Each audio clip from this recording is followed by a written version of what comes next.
Hello iOS fans! It's the Agents of Embergard. And in this video we're looking at the new rules update that GW have given to Warhammer Underworlds.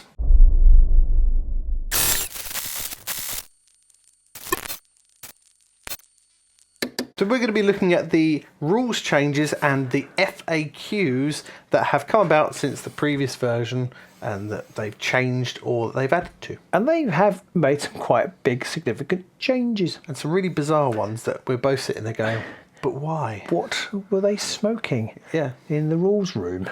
Yeah, so we're going to run through the document and just pick out all the ones that we think are the biggest or the most important and anything that's interesting or that piques our interest in any way. I think there are kind of two main things. The two main, or there might be three. The three main things. No, there's definitely at least two in there. Yeah. And the first one's about placing treasure tokens. They've completely changed how placing treasure tokens works. Well, not completely, but they've changed how treasure tokens works. Why? Yeah, again, a lot of caveats. Seem to be using this caveat a lot. I, at least, and I might include Pete in this, we're not high level players. We don't think about the game deeply like some people do. No, don't have very deep thoughts about it. But I don't see it as being broken. I have seen people say, "Oh, it used to be an advantage to win the roll off," and I guess maybe it was, but that's why it's called win. If it wasn't an advantage, they would never roll off. Yeah. No. So they've changed it now. So in the old rules, whoever won the roll off put the board down, and then the person whose turn it was next had to put the first objective token in no man's land in the middle. Yes. And they've changed it now so that the person who places first. The first hex can put it anywhere. You can put it anywhere. It can be in no man's land, it can be in your territory or your opponent's territory. But whoever places it second has to put it in no man's land. And bear in mind, the person who places second only gets 2 treasure tokens, and now one of them, their very first one placed, has to go in no man's land, whether or not the other person's already put one there or not. So half of your objective placement is dictated to you if you win the roll-off. Yeah. It does also mean that whoever places the first token and then subsequently the third and the fifth one, you do get the chance to pretty much dictate where the vast majority of the objectives are going to go. I agree with you, it is easy. I don't think it's not quite as simple as you're going to get more. It's not guaranteed. But I think I don't quite know why they've done that. If you win the roll-off and you want objectives, it feels like you've been done over. Yeah, you do suffer a lot more for objective play with that first roll-off now. At least in the old way of playing it, both players had 2 objectives that they could put anywhere, and one player had a third that they had to put in no man's land. Yeah, now it almost feels like if you're going to do it that way, then you should bring back the choice element. If you win the roll off, you choose what you do. Yeah, and then there's a more meaningful aggro versus objective holding. Yeah, like I know my opponent's objective holding when I want to hoard the objectives, or I know I'm objective holding, so I want to hoard the objectives, or whatever. A bit of mind games. Yeah, so that's interesting, but I don't understand why they've changed it. Again. Not a deep thought person. If it was massively detrimental as it was, I'd have noticed. I think we'd all. And I don't think anybody particularly has. People would have been shouting a lot online. Yeah. If there was a much bigger skew in it than it appears to be. So it really feels like they fixed a thing that wasn't broken. Yeah, it does feel like they've just decided to completely change a rule that worked completely fine and made sense. The very first objective has to go no man's land. Yeah. The rest go wherever you like. Yeah, and then now it's like, the first one doesn't have to put the second one has to go in no man's land. It's like, well, what's that about? Yeah, it's like, well, if I put one in there when I put the first one down, do you have to put another one in there? Yes, you have to do that now as well, because you have to put yours in there regardless. Yeah. Whereas the old rule was basically there had to be at least one, and that was determined at the start. So frankly, I think that change sucks. Yeah, it's a stupid rule change. To be honest, I don't think it fixes any scenario, but it actually breaks objective play a bit more. Yeah. Talking of arbitrary rule changes that suck a little bit, they've also changed the Underdog rule. Mm-hmm. In the previous version, whoever had the least glory scored was the Underdog. That was pretty straightforward. Yes, I got 1, you've got 3. 1 is less than 3, I'm the Underdog. Yeah, but they've changed it now to work off the number of slain fighters, not the number of slain fighters, the amount of glory that the slain fighters costs on your side. So you've killed my lizard, Clacktrock's dead. Yep. That's 3 glories worth. Pow. And I've only killed 1 of your goblins. Yep. Then I'm the Underdog. You could have killed 2 goblins and I'd still be the Underdog. And I still wouldn't care because 2 dead goblins is worth almost nothing in the grand scheme of things versus Clacktrock. So to me, this rules change, not only does it complicate things more because raising fighters then changes, you've got X amount of fighters dead and then you raise somebody and suddenly you've got less fighters dead, so you have to reevaluate it. You've also got to do the mental arithmetic of not only how many fighters, but what's the bounty of those fighters. Yeah. But also, Horde warbands who lose fighters like almost before the game starts means that Horde warbands are very often going to always be the underdog almost from like first turn. Yeah. Seemingly. Yeah, if you're playing Pillage and Plunder or whatever, and you're scoring glory for free, so you're not really attacking, I've got to attack you, and I kill you, and then I'm the underdog. You're the underdog. And I might have 6 glory more than you. Yeah, exactly. But I'm also the underdog. Yeah, so things like claim the prize is suddenly easier for you to score, because I kill one of your little blighters. Yeah, exactly. Yeah. That makes no sense to me as well. That's another really head-scratching rule that will throw me off. I will forget about it. It will then make me misplan things and cock stuff up, which, I should just be better. Yeah. I should be better, but it is easy to do. And again, it's one of those things where before it was just like, I have 1, you have 2. 1 is less than 2, I'm the underdog. But now it's like, oh, what's the bounty on that fighter and that fighter? So what's that? That's 4. So I've got 1, 2, or he's 2, so that's 3. So 3, 4. Okay, I'm the underdog. Yeah. But it's a lot more facking around than just 1 and 3. And it doesn't seem to fix anything that was broken. I don't think so. No, the only thing I can really think that it may be fixed was there was a situation, I felt it with the Grimwatch, and it possibly was the same with Gits, but I haven't really played them, where you just sit on 3 end phase cards at the beginning of the game, which you're going to score like Supremacy and whatever, and you're going to shed loads of glory, and your opponent gets a couple of surges, and you just don't care, because you're the underdog.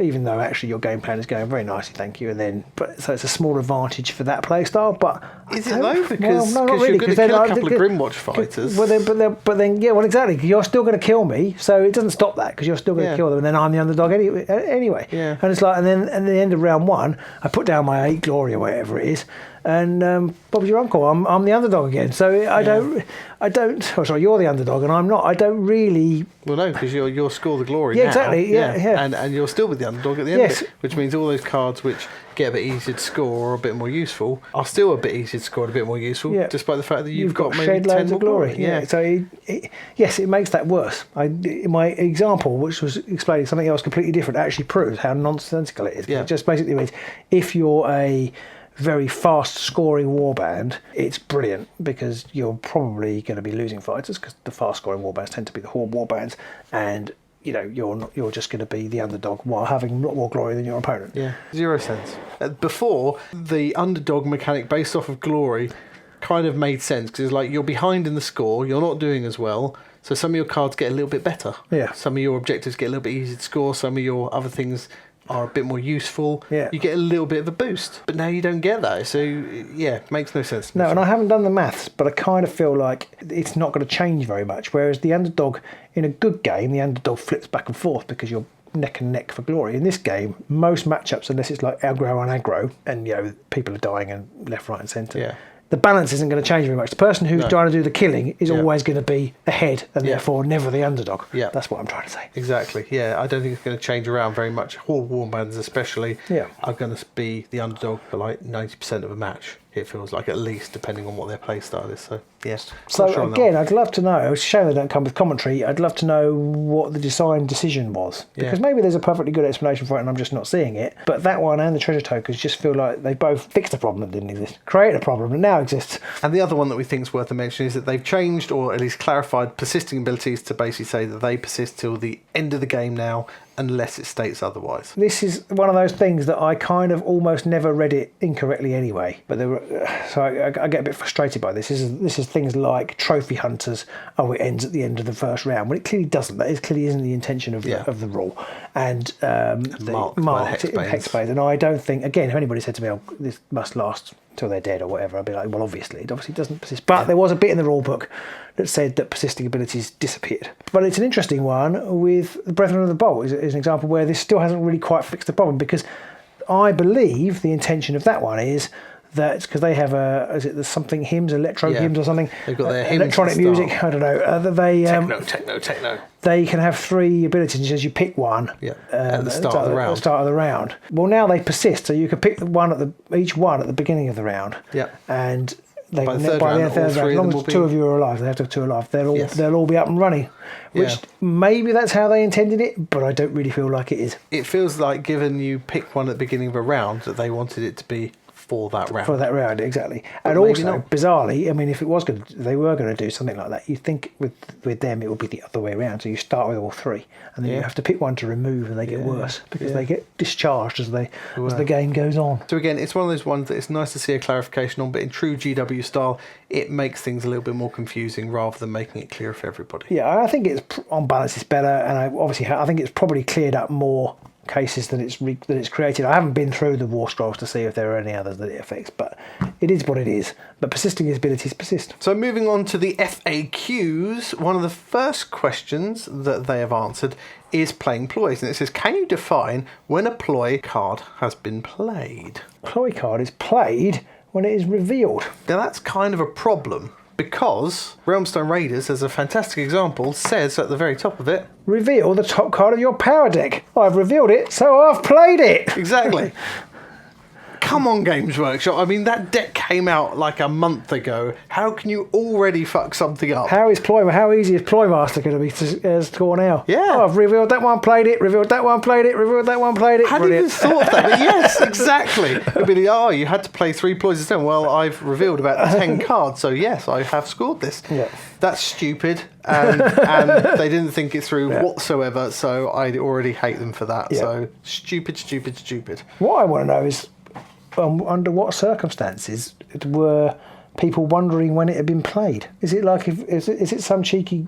I'm sure it says somewhere in the rules as well that after it's been played, it goes in your discard pile. So once a card has been played, put it in discard pile. So you just keep revealing cards. Oh, it's got to go in the discard. Oh, it's got to go in the discard pile. Yeah. It's a stupid wording. It's just stupid. Obviously, it should be. Can you define when a ploy card has been played? Should be once you have resolved all of the text on that card and placed it in your discard pile. Something like that. It feels like that's been put in there to answer a question of somebody trying to be a clever Wally, for want of a better word, and just made things more confusing. I mean, again, it's niche, it's edge case, but I'm pretty sure that when you've revealed your Realmstone Raiders cards, they're not played. Aside from that, there are a few other small changes to rules and FAQs, but none of them are really that major to warrant talking No, I too kind much of feel like the FAQs are pretty self-evident. Yeah. Kind of like, can I make my opponent swallow his dice and things like that? And the answer is no. Yeah. So I think read them if you want to, but they're fairly just quality of life type things, I would say. This, for me, if I were to give it a rating, this is getting like an E. The only rules changes they've made that didn't need changing, and the FAQ item they've put in there makes zero bloody sense. It's not a strong start, is it? No, it's not great. Which didn't get FAQ'd, by the way, strong start. No. I think I'd have to agree. I don't really get the reasoning for it, and it's just new things to remember that we don't really need to remember, I think. No, the objective placing one, maybe that's less of a problem. Maybe I'm not going to notice that once I start playing, once I remember how it works. Yeah. But the Underdog one I feel is going to annoy me more, because that's going to come up more often in a game now, other than just me looking at your pile of glory, looking at my pile of glory, doing a very, very simple sum in my head, and then moving on from there. And I just feel like GW are doing a massive disservice to this game. They didn't have an OP kit out for months. I'd say they barely supported it. They might have got a few people who've decided they're going to pick up the Emberwatch box, and they've got it sitting on the side. But they don't care about reading FAQs because, why would they? They just want to play this game every once in a while. And obviously they can still play it as is, and that's fine. But then they go to their local club and play somebody, and he says, oh no, that's not the rule anymore. You're like, what? Oh yeah, they've changed it. What? Why? And then you suddenly think, well, what's the point in investing in this? Because they can just change it whenever. I mean, it's not massive, but I just feel like they're in the rule book, and if you didn't get them right, obviously this statement can't be completely true. If you didn't get it right, it's kind of tough. It didn't break the game. Just leave as it is, so everybody knew. Wait until you release another box. Exactly, yeah. And do one box a year. Yeah. And then put any of the updates or tweaks you want to make in that version. Yeah. And also put a bloody page in to say what changes you've made in comparison to the last version. Yeah. It's even harder in this situation, because when you have to explain to somebody who bought the box but they haven't looked at the FAQ and say, oh no, we changed this. Oh, why'd they change that? I don't know. Yeah. I've got no idea. So come on, GW, think of the casual player. Yes, because your casual player base is what's going to feed your competitive player base. I mean, you could argue that the casual player doesn't care, but because they'll just play with the rules in the rulebook. But it's occasionally the two do actually meet. And even for the sort of semi-casual, semi-competitive player, this kind of stuff gets right on our tits. Yeah, it does. It does for the totally non-competitive, uncasual player that we are. Yeah. So let us know in the comments below what you think about all these changes. Do you think they are absolutely amazing or just absolute dirt? Yeah, have we completely missed the point? Is there something that we are missing? Let us know. And don't forget to click that like button. And click that subscribe button. And ring the bell so you get notified of all the other videos that we release. And do consider supporting us on Patreon, where you can join our Discord and we can discuss all this thing in person throughout the day, almost 24/7. And you get extra battle reports because we do more content than goes on YouTube for our Patreon supporters. So we'll see you soon, probably in the Embergard.